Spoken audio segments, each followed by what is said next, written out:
Husband তো দেখা যায় ফিনান্সিয়ালি এমনি স্টেবল থাকে, তাকে নমিনি করার প্রয়োজন হয় না। আমি যে স্টেজে আছি সেই স্টেজে মনে হচ্ছে যে না, আমার হাজবেন্ডকে আমার এখন করা উচিত। বিবাহিত হয় সেক্ষেত্রে তো তার হাজবেন্ডকেই দেওয়া উচিত, আর অবিবাহিত হলে তার বাবা মাকে সিলেক্ট করবে, এইটাই তো নিয়ম। মেয়েরা সাধারণত হাজবেন্ডকে বা ছেলেদেরকে নমিনি দেয় না, কারণ হচ্ছে তারা একটু ইনসিকিউর ফিল করে। কারণ নমিনি কখনোই কিন্তু ওই টাকাটা উঠাইতে পারে না। নমিনি শুধু এই টাকাটা একটা গ্যারান্টার হিসেবে পরিবারকে দিয়ে দেয়। ব্যাংকে ছেলেরা ওয়াইফদেরকে নমিনি করছে কিন্তু মেয়েরা কেন করছে না?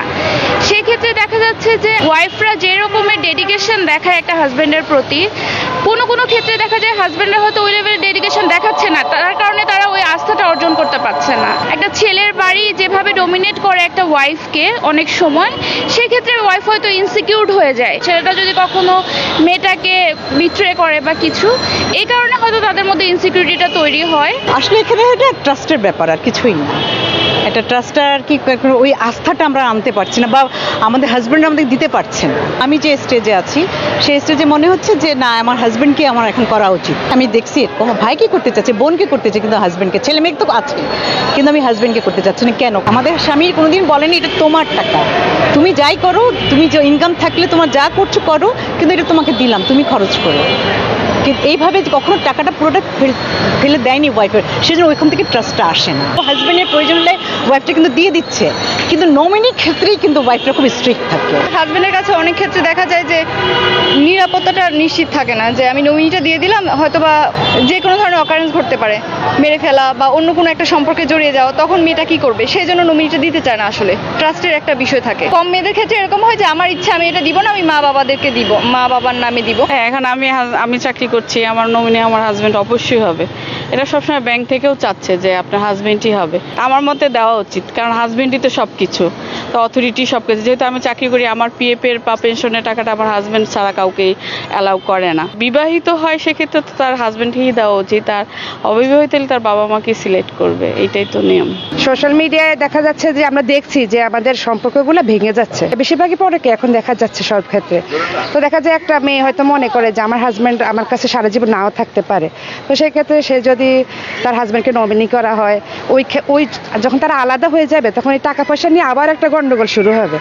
তো সেক্ষেত্রে ওরা নিরাপদ মনে করে নিজের মা বাবা ভাই বোনকে, আমি মনে করি আর কি এটা। তো অন্যান্য আরো অনেক কারণ অবশ্য থাকতে পারে। কারণ নমিনি কখনোই কিন্তু ওই টাকাটা উঠাইতে পারে না। নমিনি শুধু এই টাকাটা একটা গ্যারান্টার হিসেবে পরিবারকে দিয়ে দেয়। হ্যাঁ, এটাই কিন্তু তার দায়িত্ব। নমিনির কাছে টাকাটা ব্যাংক হস্তান্তর করবে, আর ব্যাংকের এই টাকা নমিনি নিয়ে নমিনি তার উত্তরাধিকার যারা থাকবে তাদেরকে বন্টন করে দিবে। কিন্তু আমাদের এই জায়গায় একটা মিসআন্ডারস্ট্যান্ডিং আছে। আমরা মনে করি যে নমিনি এই টাকাটা হয়তো বুক করতে পারবে। ডিভোর্স বা কোনো ধরনের যদি সম্পর্কের পরিণতি শেষ হয়ে যায়, তাহলে মেয়েরা অন্য জায়গায় চলে যাওয়ার জন্য তাকে নমিনি হিসেবে বাবা মার কাছে টাকাটা নিরাপদ এই জন্য রেখে যায়, যাতে স্বামী কোনোভাবে এটাকে ক্ষতিগ্রস্ত না করতে পারে তার সম্পর্কটাকে। আপনি বিয়ে করার আগে আপনি অবশ্যই ফ্যামিলিকে প্রাধান্য দেন নমিনির ক্ষেত্রে। আমরা যে জিনিসটা জানি যে আপনার যদি কোনো ধরনের একটা অ্যাক্সিডেন্ট হয়, আপনার যদি ব্যাংক থেকে যে প্রপার্টিসটা পাওয়ার সুযোগ থাকে, এটা যেন আপনার পরিবার বুক করতে পারে। আর আমরা বেসিক্যালি ছেলেরা বিয়ের পরে স্ত্রীকে দেয়, যেমন আপনি মারা যেতে পারেন বা কোনো ধরনের অ্যাক্সিডেন্ট করতে পারে, আপনার সন্তানের নিরাপত্তার জন্য আপনার স্ত্রীকে আপনি সবচেয়ে মনে করেন যে নিরাপদ জায়গা। হ্যাঁ, আপনার সন্তানদেরকে স্ত্রী কখনো ফেলে রেখে যাবে না, এটা আপনি ভাবেন বলেই হয়তো আমরা ছেলেরা মেয়েদেরকে এই জায়গাটায় দিয়ে থাকি। ওয়াইফ মারা গেলে হাজবেন্ডরা দ্বিতীয় বিয়ে করবে, এটা অনেকটা নিশ্চিত বলা যায়। এজ থাকলে ম্যাক্সিমাম হাজবেন্ডরাই বিয়ে করে, নিজের জন্য না হলেও বাচ্চার জন্য করতে হয়। তো ওই দিক দিয়ে হয়তো মেয়েরা একটু ইনসিকিউর ফিল করে যে আমার টাকাটা অন্য কেউ ভোগ করবে, এটা মেইন রিজন আমার মনে হয়। হাজবেন্ডরা করে কারণ তারা জানে একটা মেয়ে যাই করুক নিজের সন্তানের দেখাশোনা অবশ্যই করবে।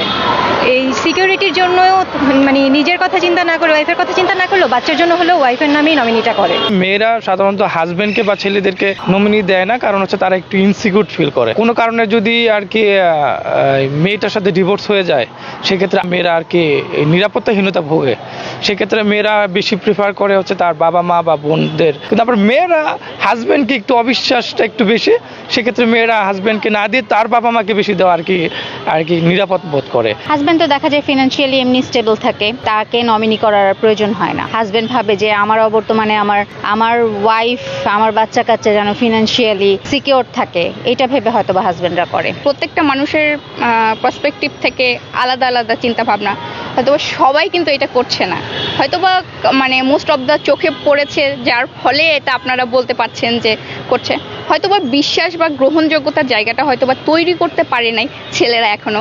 এই ক্ষেত্রে হয়তোবা তারা নিজের ফ্যামিলিকে মানে বাবা ভাই বা মাকে করছে। আমারও এক্সপিরিয়েন্স উল্টা, কারণ আমার ওয়াইফ হচ্ছে আমাকে যত জায়গায় সব জায়গায় আমি নমিনি, আবার আমার নমিনিও সে। আমরা আসলে ওয়াইফদের ব্যাংক নমিনি করি এই জন্যই যে আমাদের অবর্তমানে যাতে তারা একটা ইকোনমিক একটা সাপোর্ট পায়। এখন নারীরা হয়তো বা চিন্তা করে যে আমার হাজব্যান্ড হয়তো বা এতটা প্রবলেমে পড়বে না যতটা হয়তো পড়তে পারে আমার ফ্যামিলি আমার উপর নির্ভরশীল হতে পারে, সে হয়তো বা তার ফ্যামিলির একজন আর্নিং মেম্বার হিসেবেও দেখা যেতে পারে, সেজন্য হয়তো তার ফ্যামিলির কাউকে করতে পারে।